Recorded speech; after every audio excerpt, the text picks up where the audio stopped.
in the Everyone new. was counting it out, counting the city out, Drew. Yeah. They were like, the office space will never fill. You can't find office space. I was at the REBNY meeting for the Plaza District, which is just Okay. south of, the Plaza Hotel and south of the park. There's less than 2% vacancy in office and retail space. There's not space to be had. There's zero space.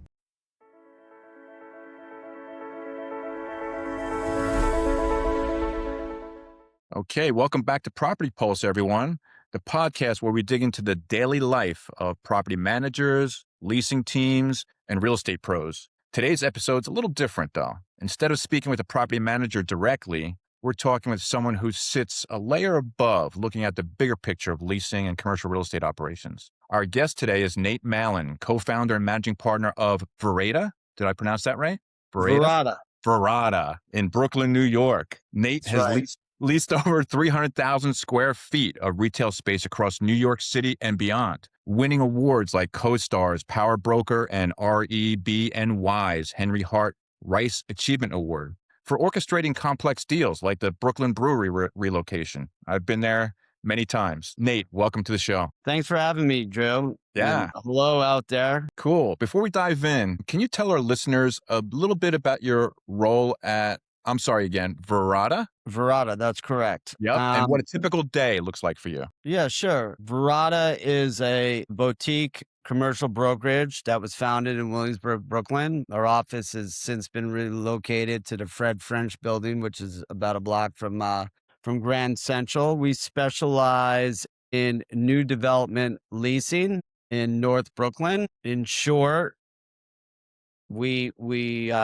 leases in the development stage all the way through to TCO, and we get in there early. We primarily focus on larger deals above 8,000 square feet, and we seem to have some success since we founded in May of 2022. Cool. And for the listeners that aren't familiar, what is TCO? That basically means your certificate of occupancy. Hmm. So in short, we don't deal with second generation space. All the new buildings that are going up in Brooklyn, those are our clients, whether we're looking for the tenant or we're representing the landlord. And we're about, our shop is about 55% of 2025's business was for landlord representation, 45% tenant representation. And we've done last year from sales to might have leased the most amount of space in the outer boroughs. We'll soon find out, maybe in about February. We'll go from there. Okay. So even though your team primarily focuses on retail leasing, managing tenant expectations must come up. Can you walk me through the last time a tenant called with an urgent issue and how was that handled? Well, I would say that some of the issues that can come up is after you sign the lease, and although it's not necessarily my obligation to solve issues at the point, most readily make myself available to do so, and it's good practice to make sure your tenants are in a good spot. Some of our tenants don't have the type of construction background that I might have. And also, I'm very well connected in the industry and understand, where a lot of the subs fit in, and from references to counsel, to architects, to expediters that really work in Brooklyn. I was recently elected. You mentioned REBNY. That's actually the Real Estate Board of New York. That's REBNY. I'm actually REBNY. recently elected the chair of REBNY's commercial committee in Brooklyn. And that deal that you mentioned was actually for the most ingenious deal of the year, which I actually beat out the largest conversion in North America's history at 25 Water Street. So it was a really beautiful night in my career, and I'm looking forward to another one, Drew. That's awesome. That's awesome. Yeah. That's exciting, right? That's Yeah, that no, foundation of everything you do. It's fun to be recognized by your peers, Drew. Yeah. 100%, right? Yeah. What kind of follow-ups or escalations require your direct attention versus your team handling it? If I'm doing a good job, people will leave me alone. really. That's not Yeah. first and foremost. And really allow me to really do what I should be doing, which is really speaking to people about agency and new tenants coming into the marketplace, and kind of directing either side of a trade, or really speaking about what matters the most is the data, in my opinion, behind the market that I represent. So understanding what's available and what things are trading at in terms of velocity, price, finance stack from large perspective. Recapitalization comes up a lot recently, with some debt maturing in the last 8 months, and you know, quite a large tranche happening in 26 in New York City. And also from a political level, I'm working, trying to get some things across, um, very in the weeds subjects about daycare space and about how the Department of Buildings broadcast their information on their API broadcast channels about community facility space. I have 2 kids. I know what it's like to pay for 2 kids to go to daycare in North Brooklyn, and let me tell you, it's twice as much as what, my wife and I paid for grad school. So, Amazing. there you go. Wow. That's incredible. So, in terms of what am I doing on the street as much as a younger agent would do, doing tours and what have you and canvassing. I leave that to them at this point to focus on some other things. And, after I've taught them how to do it, we one of the things that we use in our world at Verada that I'm very proud about is when I built Verada, it was for a very specific reason, was to have about 7 to 8 agents do the work that 20 agents could have done in, say, 2022. My tech stack on a monthly subscription rate is pretty hefty for a popcorn stand in the middle of Midtown. But if we think it's paying off, and a lot of machine learning to some up to date bots that we have with commercial leasing. They say it's a relationship business, so there's not as many leads as, say, you're dealing with property management or people reaching out to you. We don't have that issue. Yeah.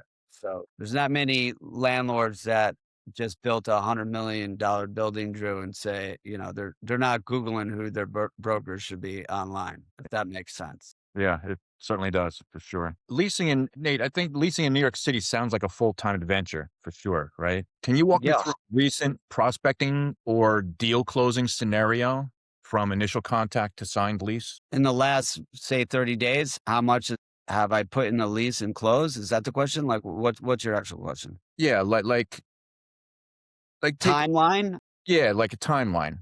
Yeah. Well, if you're working with the tenant and the tenant, let's say they have more than 5 locations or even 3. But if they have more than 5, they've done it enough times to really understand what they're doing, and really they have a good idea who their demographics are, where they want to be, what kind of people on the street call it. There's different ways to analyze, street traffic. And once they have that, we have all the technology of, say, JLL or Newmark. They said my tech stack's pretty impressive.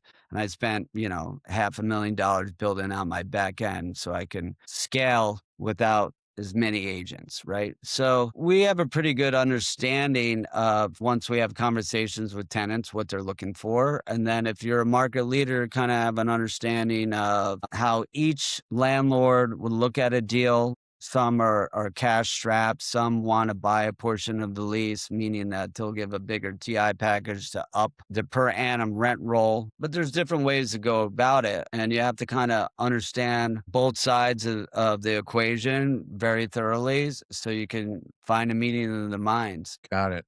Would you say that a lot of your communications sounds like it is, a lot of your communications are automated or standardized? I Or would say, I would say that the most important communications still happen between a Zoom call or an in face where I sit. Of course, there's emails that our website, we get, leads from various sources or my staff might use, some sort of phone app or depending on what we're doing. When it comes down to it, the most important thing is the relationship you have with your client and really to be able to speak clearly and efficiently about what they're trying to accomplish. And that comes from, I would say that being a broker is first understanding the market extremely well, then understanding the life cycle of your transaction really well, right? But then once you become very good at that, um, then your role shifts to bringing in more business. So people, they have a saying, it's not who you know, it's who knows you in the brokerage world. Hmm. So, a lot of times, I might be strategizing on content for Instagram or LinkedIn or understand who I'm trying to reach out to the new mayor's administration and who's working there right now for the city to try to get some policy things sorted out that would better, like I mentioned before, daycares or what have you. No, got it. How do you track your prospects? And what's your biggest bottleneck? I would say that it's easy to track prospects. We use two different systems, but there's you could do it efficiently with any sort of CRM. Personally, we use HubSpot because it also backs our entire marketing system, and we also integrate it with our website. So that's how we track our leads and how we do outreach, and it's our Rolodex. Yeah. I'm old enough to have seen one when I was a young kid working for Bear Stearns when I got out of college up in Boston. We used to have one in the office. Old school Rolodexes, yeah. 100%. I was cold calling for money back then. It was a great way actually to learn not to understand that failure is part of the game when it comes to prospecting. Yeah. Yeah. I don't do prospecting like a broker would, most brokers would anymore. I'm more kind of old school, Drew. Like Yeah. if I see a very something that's happening and I like, I'll draft a letter and send it to them. Yeah. It's it's And that's it's what something AI can't replace that, right? No way. Well, you could. I've thought about it, but I don't get to take a selfie and print it out on one of those old school Polaroid things like your mom would put on the kitchen, you know what I mean, on the refrigerator door and send it to them of the vacant lot and be like, "Hey, I bet you would love a Lifetime Fitness here or another Brooklyn Brewery or whatever, whoever I'm working with at the time." Yeah. I would think that like scheduling tours for large spaces and multiple clients could be a little tricky. Yeah. Can you No, no, not really? Like, can you no, share a time when scheduling became a real challenge, or is that it's not. okay? It's not a big scheduling is really not a big issue, I mean, in terms of what I do, it's a very minimal amount of any kind of headache or anxiety, I'll tell you that. Like, make yourself available. With me, I try to keep my block scheduled, so even if somebody wanted to do something at that time and I have something blocked out that I'm trying to accomplish, Yeah. I just tell people no. I think to be What about really successful, Drew, you gotta cut out a lot of the noise. yeah. Yeah, yeah. You really do. To get what you're trying to accomplish in a day, you can get kinda sidetracked. And there's so much noise all around us, right? Yeah. It's that complete focus and get to where you need to get to. 100%. Yeah. What's your wish list if you could automate or simplify any process that you have going on right now? I think things are getting closer from a legal perspective. Mhm. I think that I think technology will help reduce that time period. It's not easy to go through 100 pages of a draft lease. Like these are some pretty hefty leases we're dealing with here. Yeah, I'm sure. Yeah, 100%. 100%. This is not cheap rent rolls, right? Yeah. So, and some of them are condo spaces or what have you. So, I think that technology is going to help reduce some of that burden. I think that technology is also really starting to come into the design build aspect of everything. It started years ago, but I don't know how much you know about Rivet or BIM modeling or it's going, but it's definitely going there. Yeah. That's Yeah, that's for sure. I don't know much about it. Yeah, but that's not necessarily from a broker's perspective. I think the most important thing that can get automated right now from a broker's perspective Yeah. is data in terms of trades. Okay. So if something's sold for $1 or it's sold for $1.20, it's hard to find all that information in one spot. In the city of New York, there's no central, like if we're doing home sales, there's no central MLS. Okay. If the viewers out there understand, like there's no MLS like you would have out in like Long Island or Connecticut or Jersey or whatnot, right? Yeah, So, exactly. and in commercial, in the world of commercial, there's no central platform that holds all the data. All the data. Yeah, all the trades. Hmm. So that Why will do you help. why do you think? Why do you think that is? I know why it is because it's not legally required to post how much you lease space for. The every town hall, across the country, you can find out how much your neighbors sold their land for. In New York, that's the same, but when it comes to leasing, it's not accurate.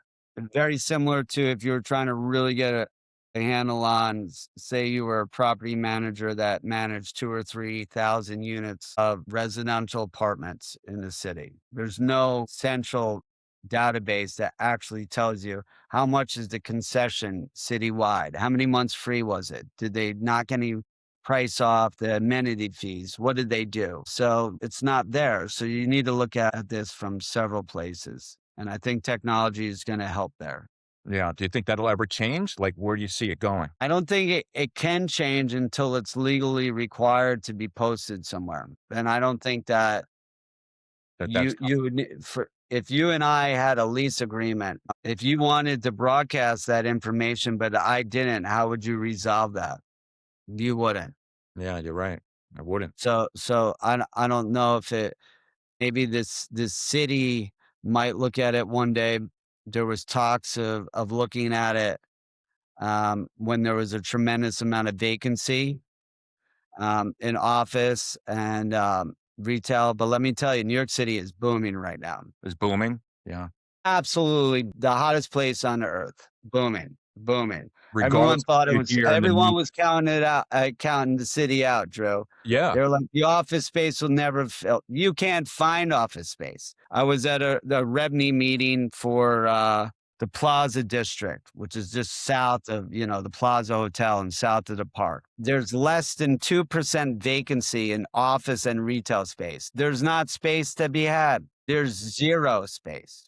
Amazing. Zero space. With everything you heard on the news with the new mayor and all that. Everyone's saying that, and New York's falling apart. Yeah. New York had 34,000 millionaires move to the city in 2025. In 2025. 34,000 Moving. millionaires moved to New York City. I Amazing. just saw this data about a month ago because I follow where these tenants are coming from, say Miami or Austin or what have you. And Yeah. they did a survey on graduating students who will graduate this May or June 2020. Okay. One spot that they all want to live, New York City. New York City. Crushed every other spot. Crushed it. Not Crushed Florida, not Miami. It's New York New City. York, New York City, New York City. Where have you found that most people are coming from? Do you know that? Some of my tenants that I've been working with recently are coming from California, coming across. They're doing well, and it matches up well. Williamsburg and North Brooklyn kind of matches up well with Austin. It matches up well with the Bay Area. It matches up well with San Diego. It's a very similar demographic, Yeah. if not Williamsburg and Greenpoint, which has come out of nowhere in the last 10 years in terms of, total gross revenue per household. Absolutely crazy numbers. Some Well, of that's the, great to hear about New York, though. I mean, oh, there's they're no doom and they're gloom. no, Zero. no, Yeah. zero gloom, zero. Outside of work, what do you love doing to unwind? Just to be a little fun topic. Yeah, no. Outside of work, I try to be a great father to two little girls Beautiful. that are as cute as they come. And How little are they? they're tiny. One's in kindergarten and one's younger. Okay. And They're beautiful, beautiful people, Great which to I'm hear. super lucky. And, I do a lot of things. I was telling you before we jumped on, I was up Lake Placid. I was doing a bunch of outdoor stuff there. I'm training for a 10K that will go on in March. I'm going to run a marathon this year. I'm also going to turn 50. So I'll be hitting the gym in about an hour. And I wake up really early and I play the guitar for 45 minutes to an hour. Cool. Today, I played a little longer than an hour in the morning from 5:15 until about 6:10, Really? and yeah, just keep my muscle memory and my hands going, Yes. and, uh, and it cleans out your cobwebs Yeah. and, gets you, in a good state of mind, and, you know, I also track everything. That's kinda a little crazy. In an old school journal, I had a boss when I was at Bear Stearns teach me this. I just write down everything I do Yeah. the morning of the day before, and, my list has gotten longer as I've gotten older of things I'm trying to accomplish or trying to avoid, and this way I can look back in 2 weeks because, your ego is a funny thing, Drew. Sometimes you're like, "Yeah, I was at the gym, all did or this, I did this, or I ran this, or I played this much guitar," or like, "I'm trying not to eat more than red meat more than once a week right now, and just get my diet right." And sometimes, you think you're doing great, and then you look back and, your ego's been lying to you. Yeah. Yeah. You're taking peptides? Doing any peptides at all? I'm staying pretty darn healthy right now, Joe. Great. I did had some labrum issues that I did take some stuff from the doc and, but I don't wanna tell anybody out there that they should be doing stuff without speaking to a doctor. Absolutely. Yeah. 100%. And, I have a good doctor, thank goodness, and, who I've had for 10 years. And, when you tear your labrum, there's not many choices for you, and, I'm trying to avoid the knife, Yeah. Yeah. 100%. Well, that's great to hear. Going back to your journaling, you're keeping track of everything. Are you at the you said in the morning, you're saying what you plan on doing, or at the end of the day, you reflect back at what you did? So if I have little ones, so I spend a lot of time with them when I get home and they get home. So in the morning, I just wake up and I write down, like, what I did the day before in terms of what I wanted to accomplish, and then also keep my list going of what I need to accomplish. Cool. So just, today's legs day, and I'll run and I'll do an hour with my lower body, and I'll write that down. Cool. This and also some stuff to do with work as well, like if I need to accomplish a specific amount of inventory requirement for the quarter, I like to, HubSpot, it's all automated what I'm supposed to do. Mhm. But I always write down the facts. How many cold calls did I make? What did I do? So I can see it. I Yeah. write it down. Yeah. I visualize it, and you can kind of understand kind of where you're at sometimes if Yeah. you're writing it down. I'm sure a lot of people do it, but But that's great to hear. Yeah. I don't hear as much as you think it happens, not too many people do it. And that's where you can see where success truly lies in journaling and write things down. listen, chop wood, carry water. I'm sorry, say that again? I said chop wood and carry water. Whew. That's it. It's being an entrepreneur, you hold yourself accountable. Yeah. And I have no boss. Yeah. And I that's have why you partners, step but on it. When it's you have no boss, it's more responsibility you need to put on yourself, right? so, I can lie to myself, Joe. So I gotta keep myself honest. Yeah. You're doing great. You're doing great, Nate, if you could magically fix one operational headache instantly, what would it be? An ops headache I would fix is I really would really I'm trying to get the city to allow anyone to freely see what inventory is coming online. So that's a goal that I've been trying to do for about 6 months, 7 months, going back to maybe last May. Is it 8 months right now? I don't remember. I started really last May talking to the city and trying to change some things and speaking to the real estate board in New York and speaking to deputy mayor, to the DOB, to the Department of City Planning. because they broadcast all the information for residential, Drew, but they don't broadcast Yeah. information on commercial space. Yeah. And really, without understanding, there's been very significant rezonings of Gowanus, uh, Atlantic Yards, they're calling it in central Brooklyn on 11, on Atlantic Avenue, excuse me.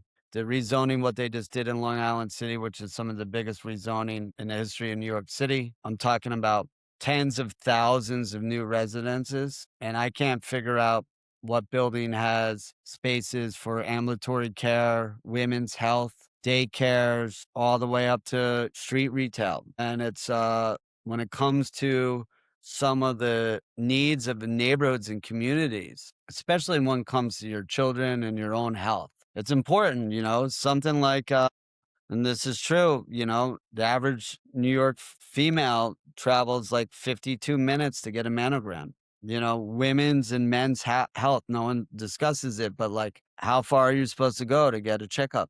What are you Yeah. supposed to do? Where are you supposed to bring your children to go to daycare? And that's been in the news. And that's, the new mayor, one of his campaign promises was to bring more child care, early care to the communities at large. And I work with a lot of daycare operators. There's an article about my firm and a deal that I just was part of a week ago. 12,000 square feet, former national chain pharmacy. We got in there, and it's hard to find that space for daycares and childcare providers meet certain requirements. But long story short, if I was going to fix anything, it wouldn't just be for Verada. It would be for everyone out there. And that's a big thing for me and something I'm really going to try to accomplish this year. And just to get that information out there so people can sign leases in the planning stages and the community as a whole understand how much community facility and retail space is going to be in these. There was something like 39 buildings going up in Gowanus. I'm doing a lot of work right now. It was rezoned at the end of the De Blasio tenure. It took 3 years, and there's 39 buildings going up with 8,000 apartments. I had to Wow. call every landlord to understand if they had commercial space. Finally found one that I could actually put daycare as of right? We're getting a little bit into the weeds into what the DOB does and use groups here. But being a great broker, you need to know that. Yeah. So even if you wanted to do deals, it's still, you have no central space. So to solve the big ops problem for commercial leasing in the city, not only for Verada, but for For everyone who does what I everyone. do, the community, it will just reduce rents. That's really it is. The more you know, the quicker you know it, the cheaper it will be. Nice. Wow, That's it's really it. inspiring what you wanna do. That's awesome. Yeah. Well, the daycare was 6,200 a month, Drew, Woo! for two kids and a local 6,200 a month. for two kids, local mom and pop spots in North Brooklyn. It's because the rent is super high. A daycare space, if they compete with Lululemon or Starbucks, Yeah. tuition's going to be crazy. And it's affecting the city. There's a brain dump. I could talk about this for days, Drew. What is that? What is that, brain It's a dump? brain dump. When you have people who are, need to leave New York City because they can't afford Yeah. to have two kids in daycare, right? This is Mandani is like this is why a lot of people who are very affluent who normally would not vote in that way voted in that way because there's a brain dump going on because you can't afford to live in the city. And people who leave the city because they're like, I can't do it anymore. Yeah. And, you know, these are everyday New Yorkers from, X, Y, and Z jobs, but you take them out in New York City, they're making 90% more than the rest of the country and they had to move. And had to move. Yeah. They had to move. They couldn't afford it. Yeah. So that's one of the things that goes back to New York City. I was kind of saying before, New York City is jumping. The prices are absolutely, they're astonishing to see what they're getting for rents right now. Yeah. And it's just the cost of living is a major topic on everyone's mind in the city in terms of people in commercial real estate and people on the street. Yeah. And it's thriving right now despite all of this, right? Which is It is. They replaced me with 4 other people. They said, come back when when the kids are in school and you and your wife retire. We'll find you a little co-op in Lenox Hill. You're gonna be fine. Don't worry. This is how it works. You're out to a bedroom community in Connecticut. This is how it works. I'm on the Metro North, schlepping down to the city. That's how it goes. Wow. Well, Nate, it's been a fantastic hearing your stories and getting a glimpse into the complex world of retail leasing in New York City. I really appreciate your perspective. It's a layer above what we usually cover, but that's why we wanted you here. Before we sign off, just know that we love to be maybe a sounding board for you or your team if you ever want to explore ways to simplify processes or automate routine tasks in the future. Let's keep in touch. Yeah. 100% true. Thanks for a couple of minutes and wish you the best of luck in 26. Yeah, thank you. And thanks again for joining Property Pulse listeners. Stay tuned for our next episode where we continue uncovering what it really takes to manage properties and leasing operations effectively. Until next time, take care. Take care, guys. Be well.